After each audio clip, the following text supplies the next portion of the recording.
Bakwethu siyadibana njalo kuleli viki kuhlelo lwethu lwamaviki wonke buza iBhayibhili uphendule okhulumayo umfundisi uEsindlovu. Ngithanda ukubana ngitsho ukubana sesiqala elihlandla esingena sibili phakathi kwendikimba yendaba liza kuyizwa indaba nxa siqhubekela phambili. Ngithanda ukwamukela abafundisi bethu ababili umfundisi OB lomfundisi CK Impofu abaphakathi kwethu. Ngithanda ukubabonga amaviki wonke bana sincedisane ukucazulula izindaba eziqhakathekileyo. Bafundisi siyalamukela kuhlelo namhlanje. Siyabonga mfundisi. Salibonani balaleli. Siyalamukela kuhlelo lwethu buza iBhayibhili uphendule okhulumayo umfundisi Impofu CK. Salibonani balaleli. Siyalamukela njalo kuhlelo lwethu lale iviki lapho sifunda khona ndawonye iBhayibhili. Sengathi uNkulunkulu angasibusisa nxa siyaqhubeka sindawonye. Siyabonga. Siyabonga bafundisi, siyabonga balaleli. Ngicela ukubana singakayikhatshana ngiphakamisele olugwalo ukubana kulabo abazasibona ku YouTube ugwalo lolu silalo siyalunika mahala kungela mbadalo. Luthi lona when God said remember. Lugwalo olumnandi okumangalisayo. Siza kukhuluma lapha inzwisa yalokho kulolu gwalo. Ngakho ungathola lolu gwalo ungathumela umbiko wakho kunombolo zocingo 0718444196 WhatsApp. Siyakunika lolu gwalo 0718444196 kumbe uchayele ucingo 0786204000 0786204000. Loba uthumele umbiko wakho emsakazweni baza kuncedisa ubana singakuncedisa njani ukubana uthole lolu gwalo luza kuncedisa kulesi sifundo esalamhlanje lamaviki alandelayo. Bafundisi, amaviki la adlulileyo besikhuluma ngemithetho elithumi. Yes. Mbona ngazathi sesifuna ukubana sikhangele umthetho wesine. Yeah. Umthetho okhuluma ngesabatha. Kathi uthini wona umthetho okhuluma ngesabatha? Isifundo sethu lamhlanje iqiniso ngesabatha. Sizasilandela kanjalo nje kwamaviki alandelayo. Umthetho wesine uthini ngesabatha? Siyabonga mfundisi. Sizafunda eBhayibhelini kuExodus 20 ivesi ngelika 8 kusiya kwelika 11 kulapho esithola khona lumthetho wesine phakathi kwemithetho elithumi. iBhayibheli lithi lona khumbula usuku lwesabatha ulugcine lungcwele. Uza kusebenza insuku eziyisithupha uwenze wonke umsebenzi wakho, kodwa usuku lwesikhombisa lulisabatha lenkosi uNkulunkulu wakho. Ungasebenzi ngalo wena lendodana yakho, lendodakazi yakho, lenceku yakho, lencekukazi yakho, lenkomo zakho, lowemzini osemzini wakho. Ngoba ngensuku eziyisithupha inkosi yenza izulu lomhlaba lolwandle lakho konke okukukho, yaphumula ngosuku lwesikhombisa. Ngalokho inkosi yalubusisa usuku lwesikhombisa yalwenza lwabangcwele. Umthetho wesine lo mfundisi esikhuluma ngawo. Ungathini ngamafitshane mfundisi? Uthini lo mthetho wesine? Ngamafitshane umthetho lo uyasivezela ukuthi uNkulunkulu edala wadala konke ngensuku eziyisithupha. Uthe nxa kuphela usuku lwesithupha wayeseqedileke, ngosuku lwesikhombisa wasephumula emsebenzini abewenza. Waphumula ngalolu suku lwesikhombisa. Wasesenza ke izinto ezintathu eziqhakathekileyo, walubusisa, walungcwelisa, walubeka eceleni. Siyabonga mfundisi. Sizachasisa sisiya phambili balaleli. Nxa sikhangela lona ibala lithi sabatha. Litshoni? Siyabonga. Engxenye singafunda lapha ku Genesis 2 ivesi ngelika 2.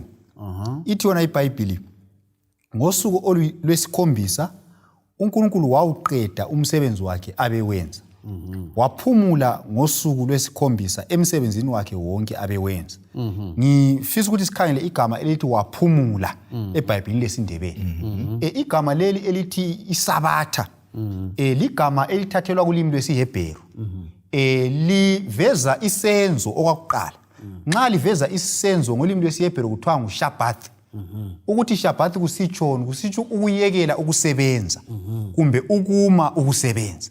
Umuntu ade esenza ulutho oluthile kodwa abe sesenza isinqumo sokuthi ame ayekele ukulwenza. Kungakhathalekile ukuthi udiniwe kumbe kadinwanga, kodwa uyabe emile ukwenze njani ukusebenza.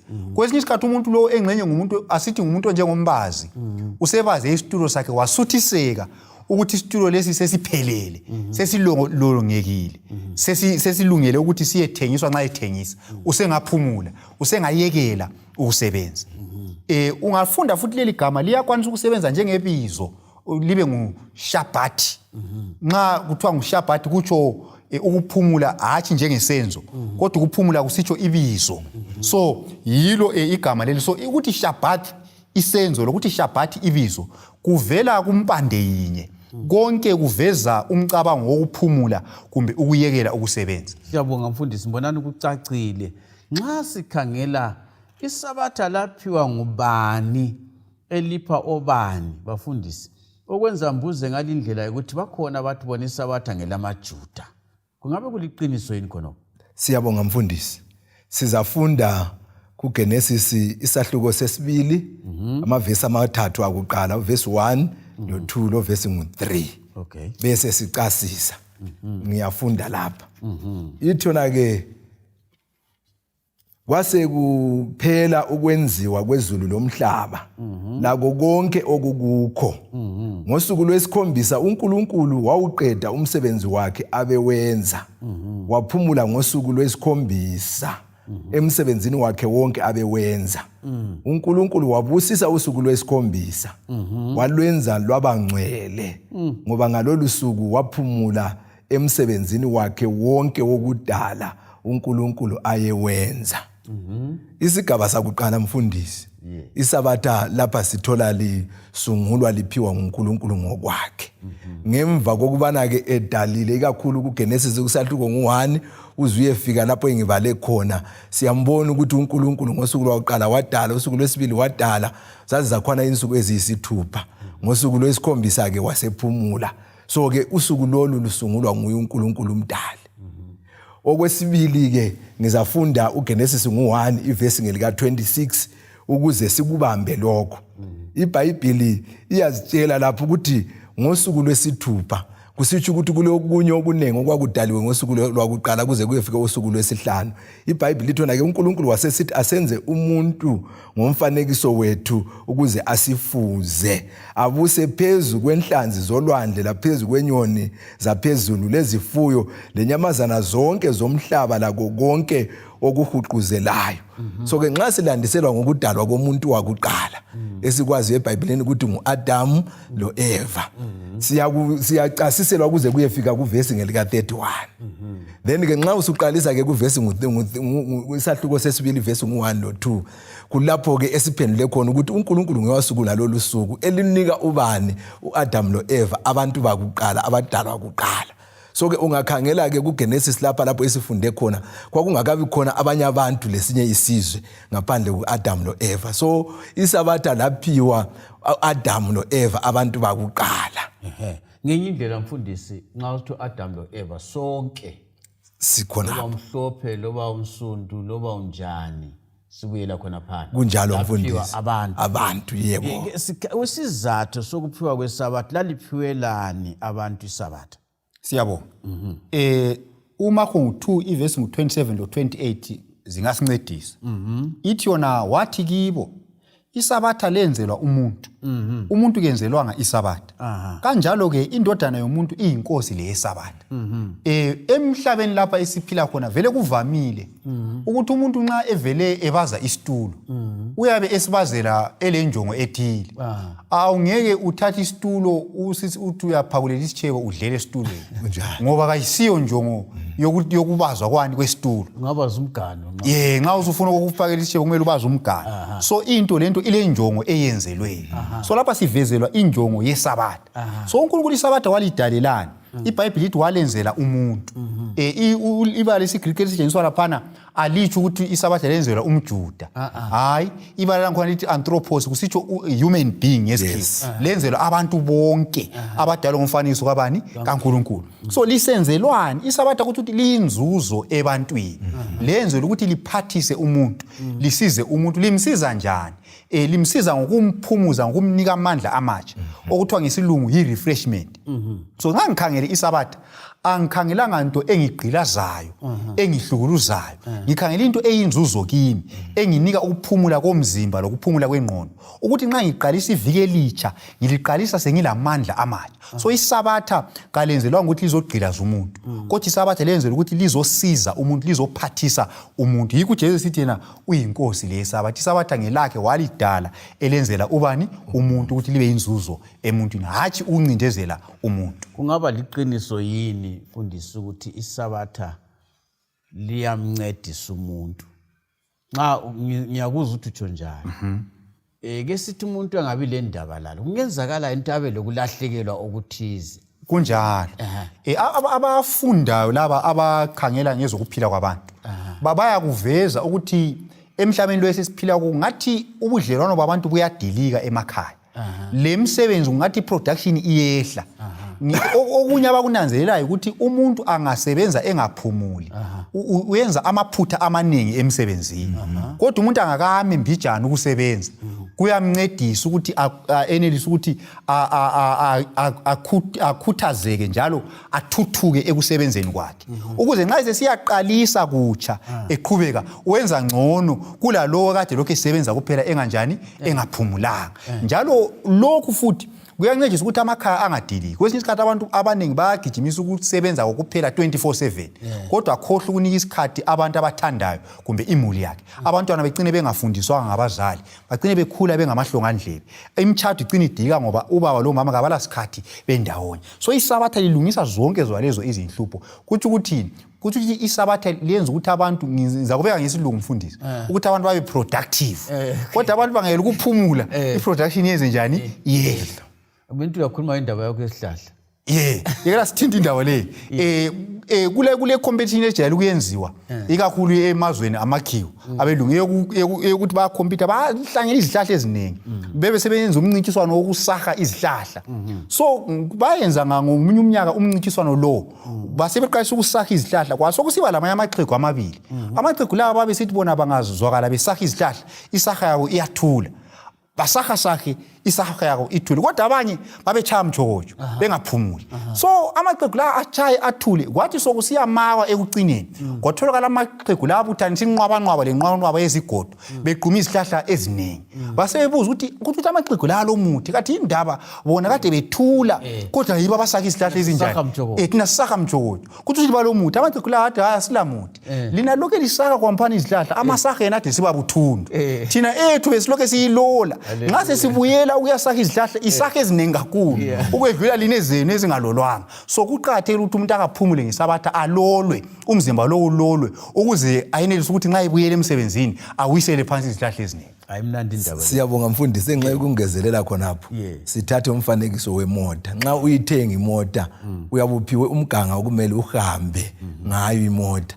Kodwa ingathatha umganga othile sokumele ibuyele kulo owayilungisayo ukuze iyeserviswa. Ungayekela ukuyiservisa iyafika lapho yabe ingasadonsi khona, uye emqansweni uzama ukuthi uyanyathela kodwa ingasadonsi. So isabatha linjalo kithi ebantwini, ligarage lapho isiserviswa khona ngulo wasenzayo umdali wethu. Hallelujah. And khonoko kutsho mfundisi, singeke thina senze okungcono kulalo wasenzayo. Owalungisa imoto yakwazi iyadinga ukuthi ifike esigabeni sokuthi kutshintshwe ama-oil, kutshintshwe lani. Unjalo. Ake sikhangeleni indaba yokuthi khona uNkulunkulu kade kungani waphumula? Kulesizathu wayediniwe, kungani uNkulunkulu waphumula? Siyabonga mfundisi. Sizafunda njalo kuGenesis 2:1 kusiya ku3. Kwase kuphela ukwenziwa kwezulu lomhlaba lako konke okukukho. Ngosuku lwesikhombisa uNkulunkulu wawuqeda umsebenzi wakhe abewenza. Waphumula ngosuku lwesikhombisa emsebenzini wakhe wonke abewenza. uNkulunkulu wabusisa usuku lwesikhombisa walwenza lwabangcwele, ngoba ngalolu suku waphumula emsebenzini wakhe wonke wokudala uNkulunkulu ayewenza. Ngamanye amazwi kuyacaca ukuthi uNkulunkulu waphumula ngeSabatha ngoba eseqedile umsebenzi wokudala ayewenza. Kaphumulanga njengomuntu odiniweyo, kodwa waphumula ngoba eqedile umsebenzi wokudala. So iSabatha sithola ukuthi uNkulunkulu uphumula ngoba eseqedile umsebenzi akumele awenze. Hatshi ngoba ediniwe. Mhlawumbe khonapho okunye. Singanika umzekeliso womuntu engcenye ngumdwebi. Umuntu ongumdwebi angadweba lokho akudweba umfanekiso wakhe. Kasoza athi ngiyakholisa ukube lokho endweba yena eseqedile. Ethi angilamandla amaningi nyabe lokho ngiphonga udweba. Uyaqina ephambanisa umfanekiso. So uNkulunkulu okwenza waphumula ukuthi wayeseqedile. Waze wasuthiseka wathi lokho kunjani? Kuhle. So isizathu sokuphumula asikho kudinwa, kodwa ikusuthiseka ngomsebenzi ayenjani ayewenzile. Siyabonga abafundisi, siyabonga kakhulu ukuncediswa ukuzwisisa khona lokho. Nasi indaba ngobani ke sibuyeleni abalaywa ukuthi kabagcina iSabatha. Mbona ngani nxa ukhangela umthetho wesine la kucacile kusobala ukuthi kulabantu ababethwayo ukuthi kumele bagcina iSabatha. Ngobani ake sibuyeleni khona phana. Siyabo ku-Exodus 20 ivesi 8 siya ku11. Ithi yona khumbula usuku lweSabatha ulugcine lube ngcwele. Uza kusebenza insuku eziyisithupha uwenze wonke umsebenzi wakho. Kodwa usuku lwesikhombisa luliSabatha lweNkosi uNkulunkulu wakho.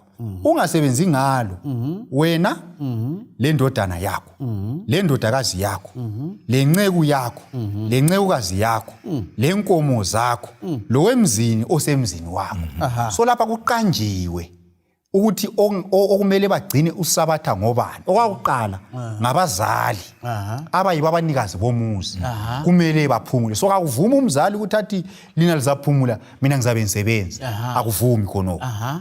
Abanye abaqanjwayo lapha ithi yona iBhayibhili ngabantwana futhi kayichiyi kunjalo nje. Icacisile ayichiyi kunjalo iphonga ukuthi abantwana. Ithi yona indodana kusithi ukuthi abantwana besilisa. Ibisithi indodakazi kusithi ukuthi abantwana besifazana. So abantwana kumele baphumule. Abesilisa labesifazana. Ayipheleli khonapho. Ibisithi kungenzakala ukuthi ubuqhatshile umuntu. Umbuqhatsha umuntu ngikhaya kumbe kusekhampanini. Kumbe ungabe uqhatsha umuntu wesilisa inceku yakho. Kumbe uqhatshe owesifazana incekukazi yakho. Labo kumele benze njani? Baphumule. Kuthi uthi akuvuma ukuthi ngichove izinceko emsebenzini. Lezi ncekukazi mina ngithi ngiyaphumula zona sisebenza. Kuthi uthi akuvuma futhi ukuthi nxa ngile company, ikhampani yami ibivuliwe. Kumele ivalwe. Ukwenza ukuthi wonke umuntu enze njani? Aphumule. Ibisithi yona ayipheleli khonapho. Kwesinye isikhathi silezifuyo esizifuyileyo.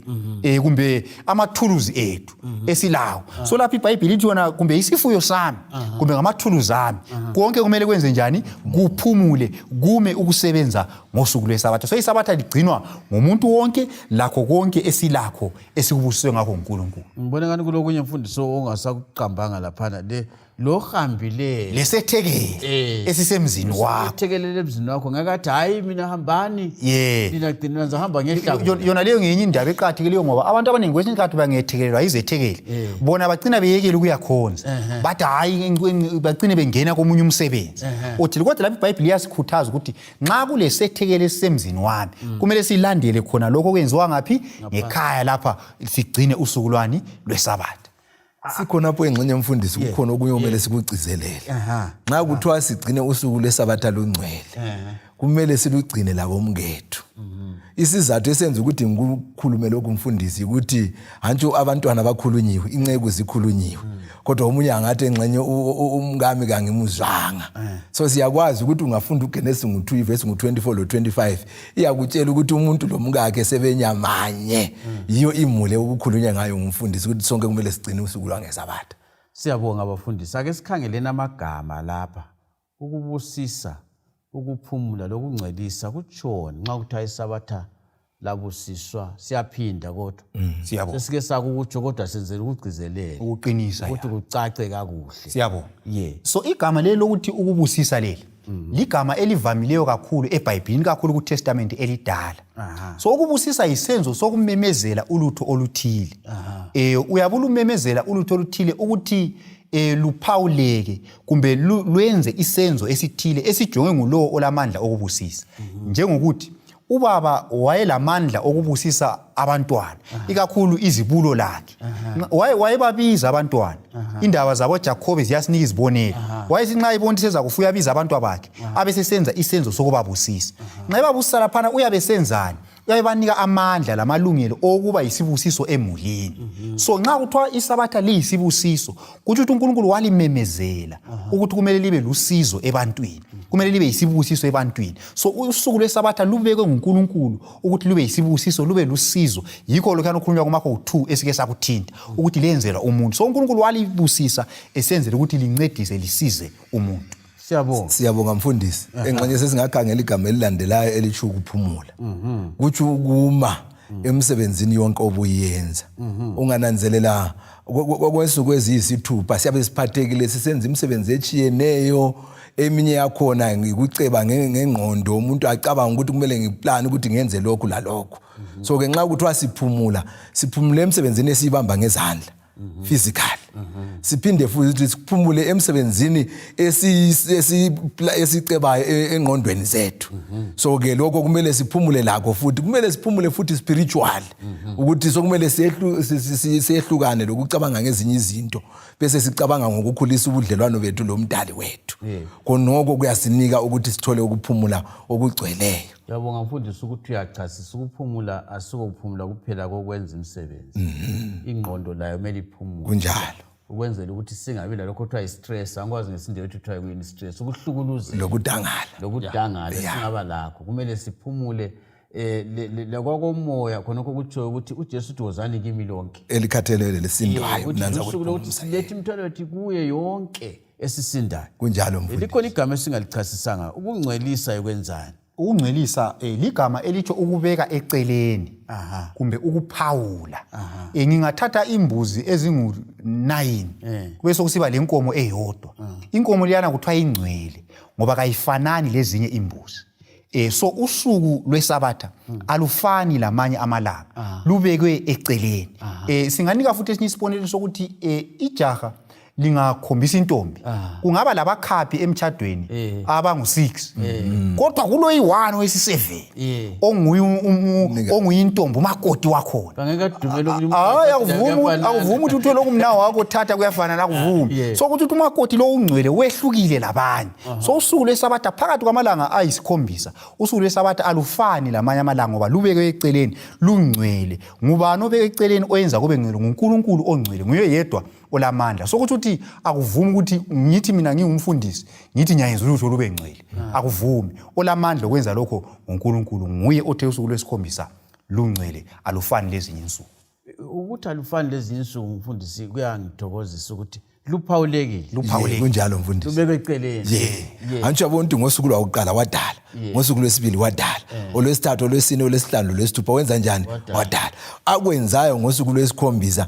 kakufanane laloko akwenza kulezi insuku so njengoba umfundisi esekhuluma ukuthi kuyafanana lenkomo ezingaki ezisithupha lembuzi enjani eyodwa ngeza ke wena ungathatha imbuzi yona leyana eyodwa uyifake kuqaliseni ukuthi ngathi ntshibe inkomo hayi iyahlala lokho iyimbuzi ngoba imbuzi ayifanani lenkomo so okwenziwa ngesabatha mfundisi kakufanani lokwenziwa ngezinye insuku esiphakathi kweviki. Bafundisi siyabonga kakhulu isikhathi sethu sesifike ekugcineni balaleli ngithemba ubana siphathisekile ngithanda ukubana lolu gwalo mphinde luphakamise njalo niqale ngalo siqala la ukuthi when God said remember lolu gwalo siyalunika mahala ungela mbadalo ungathumela umbiko wakho kunombolo zocingo eziqanjiweyo siyakuthumela lolu gwalo lethe ibizo lakho sikuncedise uthola ugwalo when God said remember indaba esikhuluma ngayo yonke ngokugcwala kwayo liyakuncedisa ukuthi eBhayibhelini itholakala ngaphandle ukhohlwa amavesi kodwa lolu gwalo liyakuncedisa.